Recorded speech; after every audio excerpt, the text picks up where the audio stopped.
Мексика мен жергілікті үнділерге қарсы бірігіп соғысып жүрген қарулас жолдастар бір-бірін аяусыз өлтіріп қыра бастайды.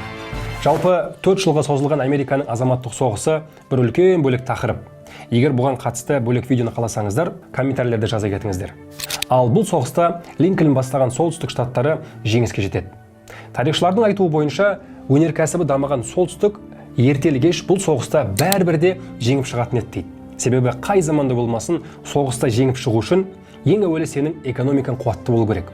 Бұл тұрғыда экономикасы ауыл шаруашылығына негізделген оңтүстіктің ешқандай өнеркәсібі болмайтын.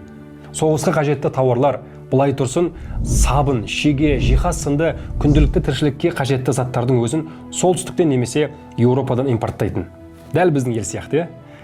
Бұнымен қатар азаматтық соғыстан кейін оңтүстікте де индустриализация қарқынды жүріп, халықтың тұрмысы жақсарып, екі жақ теңесе түседі.